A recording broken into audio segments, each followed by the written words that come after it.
Good evening and many thanks for choosing KUTV once again to keep you informed. We have so many stories in line just to keep you informed from across the nation. Now let's get a short intro.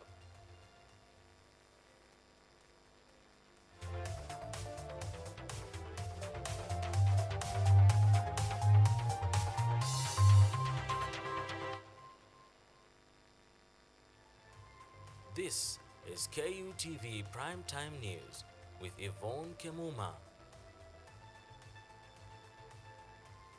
Engage with us on X at KUTV_Kenya, at Kemuma_Monari. We are streaming live on YouTube at KUTVNEWS Kenya. Will begin the broadcast.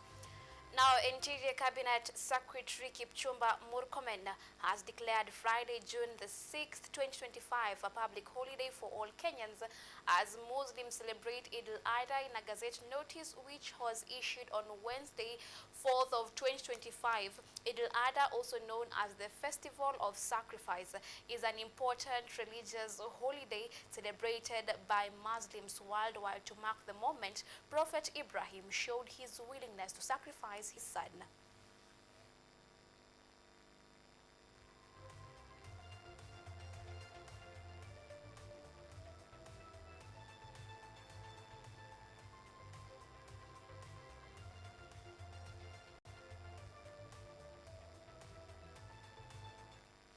Deputy President Kithure Kindiki held a high-level consultative meeting with the Embu Governor Cecily Mbarire and County Assembly Majority Leader Peter Murithi. The meeting came amidst rising political friction in Embu County, where Governor Mbarire, who also serves as the UDA National Chairperson, has publicly accused party operatives of attempting to sideline her from local affairs. Nevertheless, the meeting held at the backdrop of an interestingly internal fallout within the ruling UDA party centered on the status of ongoing national government projects and interventions to projects key agricultural value chains in the region. Lakini nimeanza kuona kuna watu wameanza kunipangia njama na ni watu wako kwa serikali ile mimi napigania kila siku.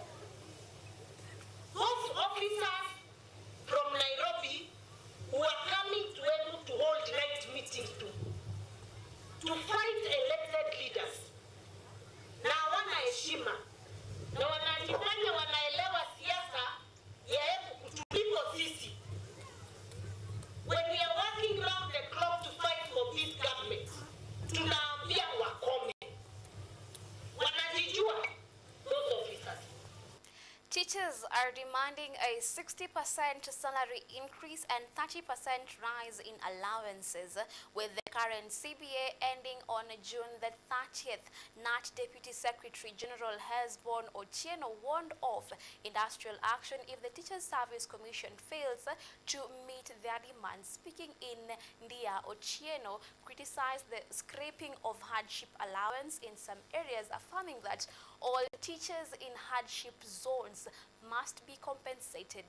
NACT Vice Chair Joseph Langat, on his part, cited delayed capitation and rising insecurity in Kerio valleys as major concerns affecting learning and the safety of both teachers and students. Wabunge waweke pesa ya kutosha ili mahali ambapo tunaenda huko mbele tusiwe tunaambiwa pesa inakuja shule kidogo kidogo. Tunataka ikuje ile ya kutosha, wanafunzi wetu, walimu wetu na stakeholders wote wapate kuwa na amani wakati pesa imekuja shule. Waguze hardship allowance, wataona walimu wakijitokeza kutetea wenzao ambao wanaenjoy hardship allowance. Wasiguze hiyo pesa. Tunaambia serikali wacheni mchezo na watoto wetu nchini Kenya. Wapewe pesa ili masomo iendelee. President President William Ruto today has received credentials from 6 newly appointed foreign envoys at State House, Nairobi. The envoys from the Republic of Bangladesh, Sierra Leone, Rwanda, South Sudan, Singapore, and Dominican Republic presented their letters of credence marking the official commencement of their diplomatic missions in the country. The event, which was attended by senior government officials and representatives from various countries, recognized the envoy's status and authority to represent their countries in Kenya. It is my earnest hope that I shall succeed in my endeavors to promote further the relations that exist between our two countries. Long live the friendship between Bangladesh and Kenya. I, William Samoei Ruto, President of the Republic of Kenya, by dint of Article 132(4)(b) of the Constitution of Kenya,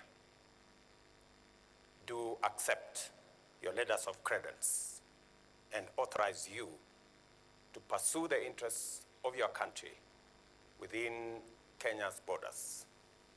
Deputy President Kithure Kindiki has urged all macadamia farmers in Kenya to register under the government's National Farmer Registration Program. This initiative aims to streamline agricultural planting and enhance support for farmers across the country. Kindiki emphasized that Kenya Kwanza's administration is committed to prioritizing agriculture, with macadamia farming identified as a key sector for economic growth. National Macadamia Symposium held at the University of Embu in Embu County, Deputy President Kithure Kindiki called on macadamia farmers to register in the National Farmers Registration Program to ease in the government's agricultural planning and support in the country. All manner of crops, their acreage, what they do, their income levels, and that farmer registration is ongoing because we believe there are more farmers who are yet to be registered. And it has helped us in our planning for this sector. During the event, Kindiki encouraged young people to consider macadamia farming as a viable economic opportunity. He highlighted the sector's potential to improve livelihoods and contribute to national development. I am very happy to see young people passionate about farming and deliberate and so energized. And I want to request DG that the county government of Embu should support these young people. Professor Daniel Mugendi, Vice Chancellor of the University of Embu, noted that many farmers have shared positive experiences regarding the economic benefits of macadamia farming. He encouraged other Kenyans to explore this agricultural avenue for improved livelihoods. But I would like to say that macadamia is a plant that will give you money. And I believe that everybody loves money here. And I've not come across someone who doesn't love money. And it has its benefit, and it has, you have to, some of the benefits is that you sell the nut and the husks. The host of the event, the University of Embu, has demonstrated a strong commitment to advancing macadamia farming through scientific research. As a university, we are pleased to be at the forefront of developing improved macadamia varieties with higher yields, better climate resilience, and enhanced nut quality. The University of Embu serves as a vital knowledge hub for Kenya's macadamia sector, bringing research, education, and practical farming needs.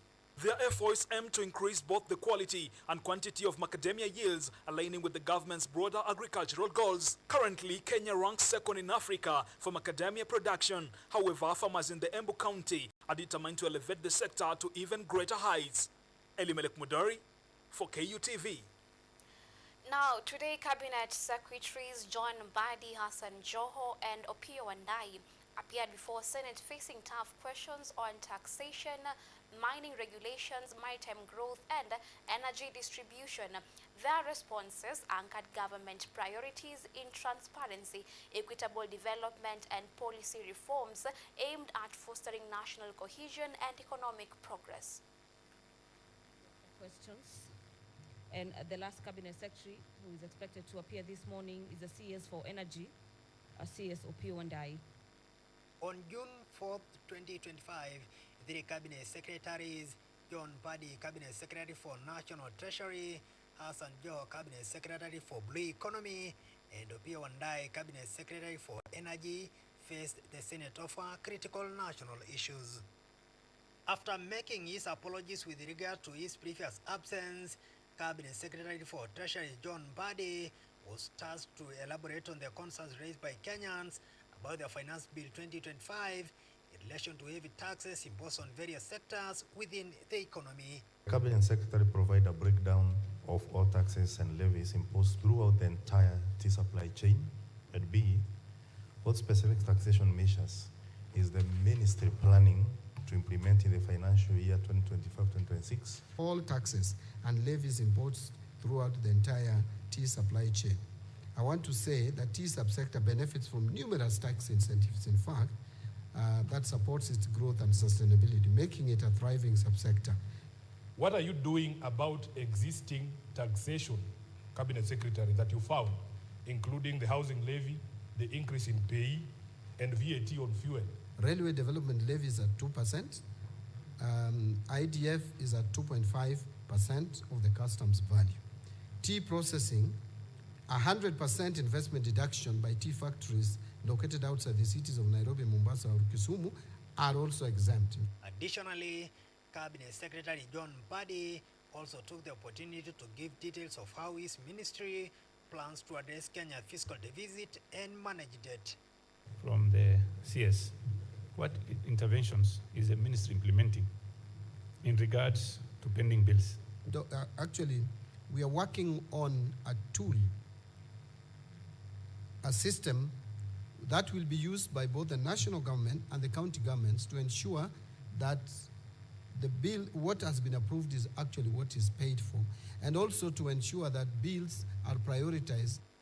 Hassan Joho was also tasked to clarify the development and promotion of the blue economy. Wizara vile vile imetoa uwezo wa kupatia bidhaa za uvuvi kama maboti na ujenzi wa bandari ndogo za uvuvi na kuweza kupatia bidhaa zinazostahili kuboresha biashara ya uvuvi katika maeneo ya jimbo la Pwani na katika maeneo ya jimbo ya Lake Victoria na Lake Turkana. With marginalized communities decrying lack of representation, the senator from Isiolo County, Fatuma Dulo, demanded concrete answers from Wandayi, citing an example from Marsabit County, which has remained without electricity transformation following the lack of implementation of the last mile connectivity program. Therefore, this administration has adopted a multi-pronged approach. And specifically for Marsabit County, this entails, first and foremost, ensuring that Marsabit County is connected to the national grid. We want to ensure that Marsabit County is connected to the national grid for the first time since independence. The three cabinet secretaries reaffirmed the government's resolve to tackle economic, maritime, and energy challenges through transparent policies, equitable development, and coordinated reforms aimed at uniting and advancing the nation. Edward Sakwa, KUTV, Nairobi. Now, with that report, we will take our first commercial break here on KUTV News at 9, and then I'll be back with more stories, so I'd like to see you on the other side.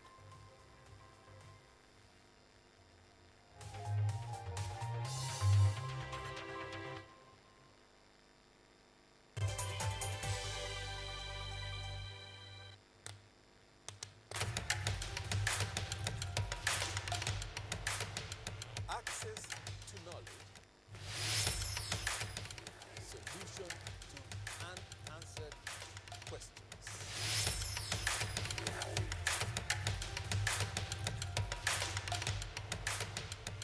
Guidelines to pursuing your rights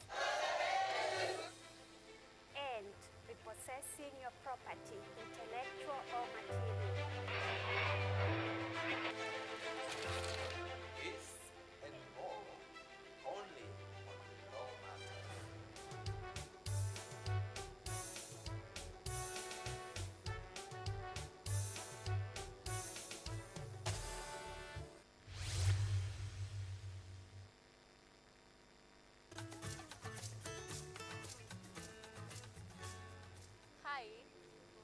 name is Stella Tioi. Jina langu naitwa Kemuma James. This is Mandela Gaya. Ugonjwa ulipokuja ulichukua siku 3 ukaniweka in coma.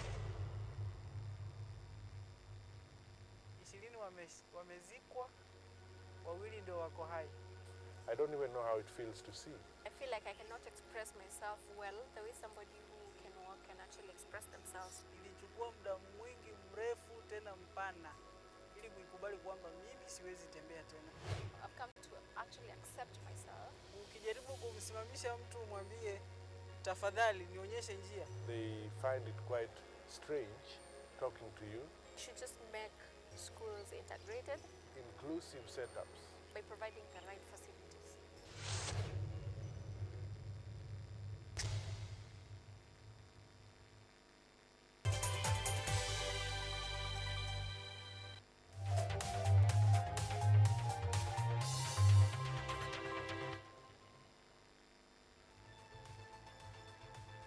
This is KUTV Primetime News with Yvonne Kemuma. That's right. Continue engaging with us on X at KUTV_Kenya, at Kemuma_Monari. We are live on YouTube at KUTV News Kenya. Let's continue. Now, police in Nairobi have arrested 4 suspects on the Kenyatta Avenue on Wednesday morning after intercepting a suspicious vehicle during a night patrol.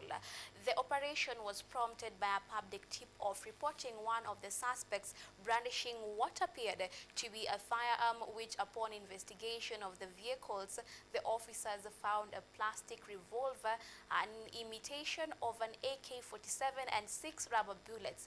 The suspects were immediately taken into custody as thorough investigation is still ongoing. The officers have thanked members of the public for their role in the matter.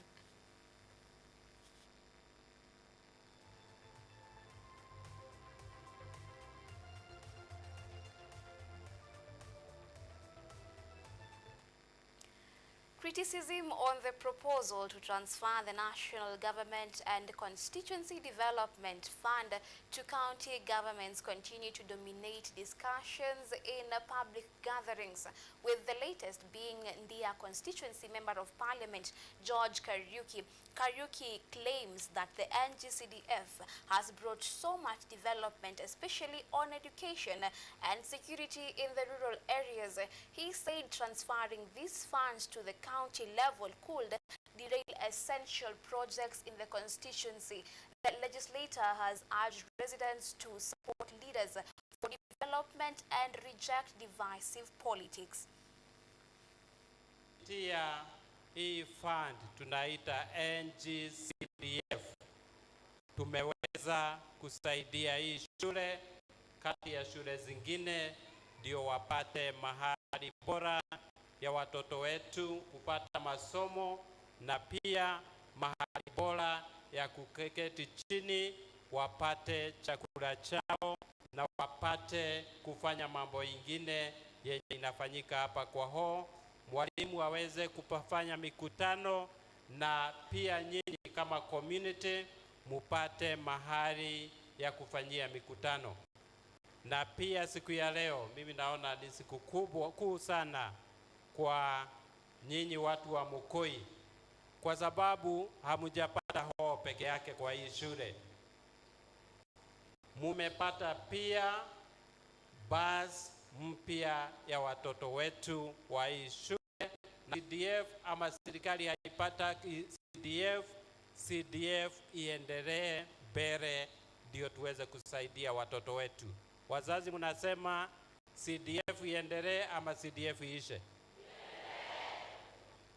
Kwa projects na kwa basari kusaidia watoto wenye wazazi wamelemewa na mzigo ya masomo.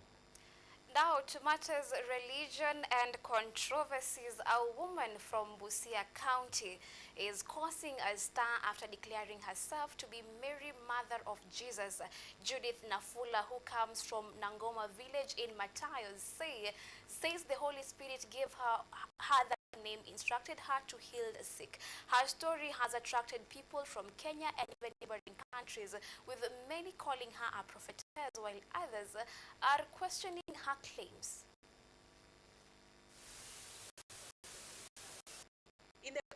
village of Nangoma, Matayos, Busia County, a spiritual movement is unfolding. Judith Nafula, formerly a devoted member of Loanya Catholic Parish, now calls herself Mary, Mother of Jesus. Family and community members say Judith was expelled from the church for prophesying and praying for healing, which unsettled church leaders. She says her life changed after a 2-month fasting period, during which the Holy Spirit gave her the name Maria and instructed her to perform miracles. Jina naitwa Mama Maria. Hiyo ndio jina Kristo alinipa siku ya kwanza alipoingia katika hii nyumba. Nyumba yangu ilikuwa hapo. Na light ndio ilitoka na ikashuka chini na sauti ikatoka katikati. Ikasema mimi ni Kristo, nimetuma na Baba, ninatafuta Mama Maria. Nikamjibu, mimi sijui Mama Maria. Akaniambia ni wewe. Ni kiti ilikuwa imejificha na wakati umeadia waweze kujitambulisha. Haukuzaliwa, hauna baba, ulizaliwa na Roho Mtakatifu. As crowds continue to flock their home, John Wekulo, the husband to Judith, revealed that his own name was spiritually changed, marking his transformation from skeptic to devoted supporter. He now plays a crucial role coordinating the growing number of visitors and maintaining order at their home.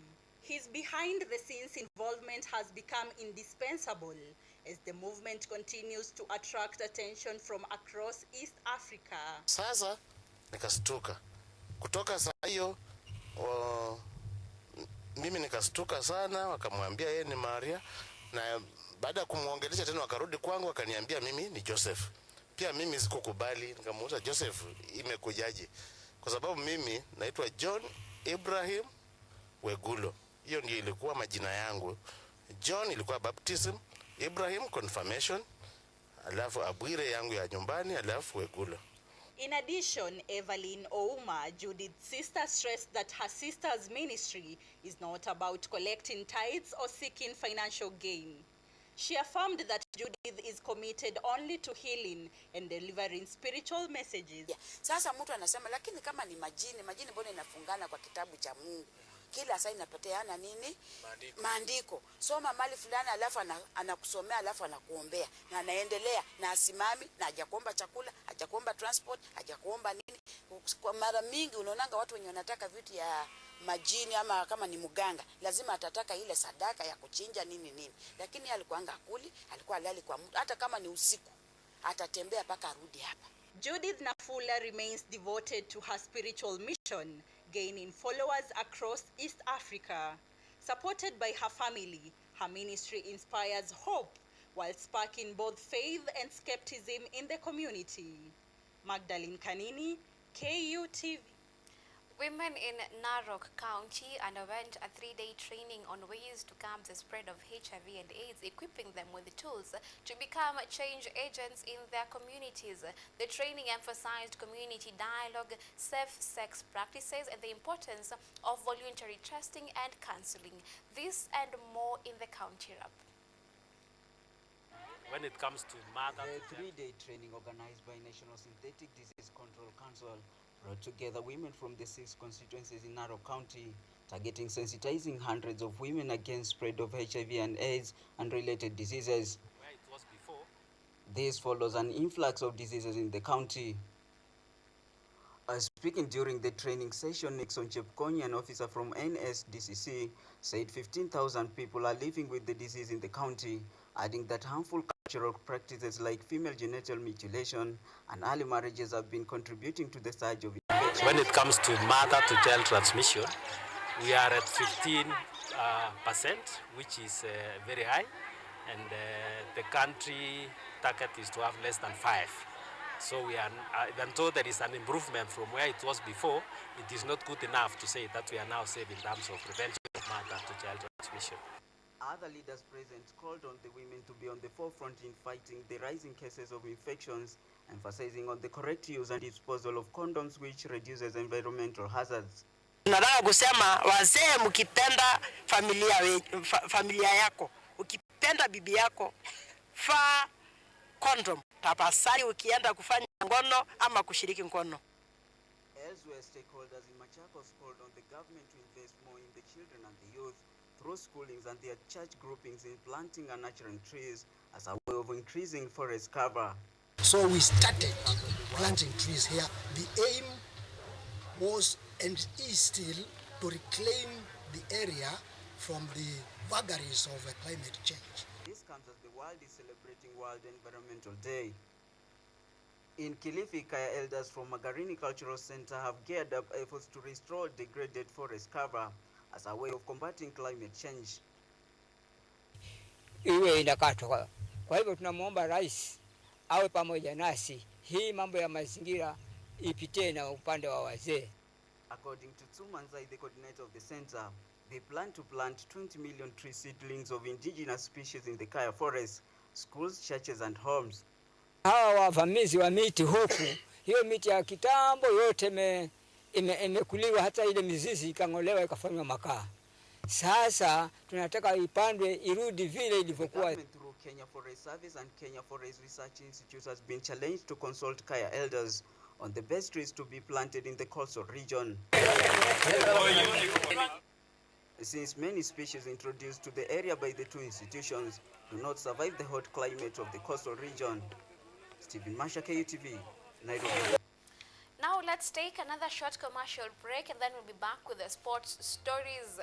So keep it tuned.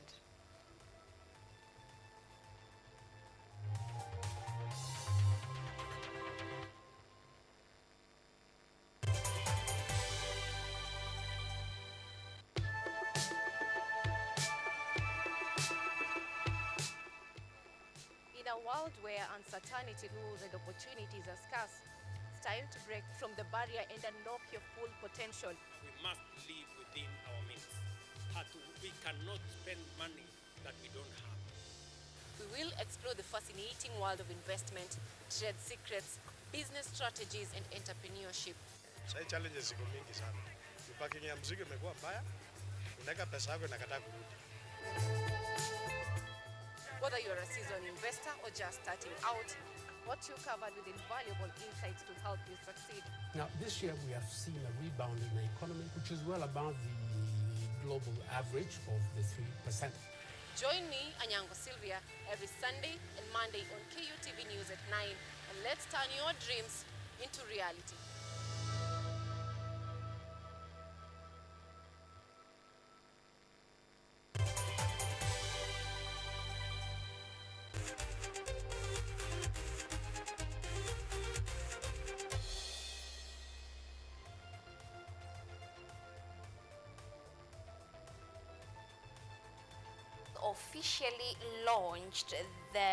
has officially launched the Kenyatta University has officially flagged off its football and badminton teams to the 7th Afro-Varsity 3x3 basketball championships in Makerere University, Uganda. The championship is scheduled to commence from 6th June to 8th June 2025. In a brief ceremony held at the Bishop's Square ground at Kenyatta University, the university's basketball team and badminton team were officially dispatched and sent off, receiving well wishes for the 7th 3x3 basketball tournament for teams from African universities, which is scheduled to take place at Makerere University in Uganda. Reaffirming his commitment to wishing the team success, Kenyatta University's Vice-Chancellor Professor Paul Wainaina encouraged the players and everyone involved to fully dedicate themselves to ensuring the teams achieve victory.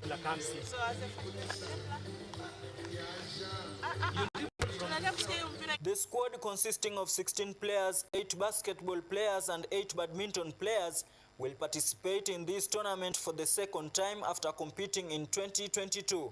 Brian Otieno, the basketball team captain, emphasized the importance of dedication and never underestimate opponents. We're equally strong and we trust ourselves, we trust in God, and we're going to make it. For the teams we're going to face there in Uganda, we have teams from West Africa and we have our rivals in Uganda, especially in Deje University, Makerere University, we have Lagos State University. In the previous FASU games in 2022, we really put up a good match between the teams I've mentioned, and we expect to do better this time. Last time, we weren't able to get the gold medal. We were a bit outshined, but this time, trust you me, we're going to give our best and we're going to take this gold back home. I'm looking forward to a great competition. I know we are going to face tough teams, but the experience we are going to get there, participating and interacting in facing tougher challenges is what I'm looking forward to. I like that challenge. I like and also when given the opportunity to do something and give it your best, so I want to see how far I can push myself, and I'm looking forward to great results for the competition. Meanwhile, as this event unfolded, the players expressed their happiness and readiness to participate in the tournament, sharing their hopes of winning and earning gold medals. Rajab Juma, KUTV. Now, the Football Kenya Federation (FKF) has announced Kenya's Harambee Starlets will be participating in this year's CECAFA Women's Championship, scheduled to begin on the 12th of June to the 22nd of June in Dar es Salaam, Tanzania. The competition aims at preparing a CECAFA representative for the 2025 Africa Women Cup of Nations to be held in Morocco next month. Nevertheless, Harambee Stars has traveled to Marrakech, Morocco for today for a friendly match against the Chad national team. Nimefurahia sana kukuwa part of national team because imekuwa muda sana, and naweza sema ni experience poa. Hii friendly I think inatusaidia sisi kama players ku prepare to coming WAFCON qualifiers, and inatupea pia a lot of experiences kama players na pia opportunities. Yeah. Kwa leo niko tayari kwa mechi ya leo kulingana na training tumefanya na kulingana venye my teammate venye wametrain, inaonyesha tuko tayari kwa game ya leo. So hii game inatugauge, game iko mbele yetu ya qualifiers.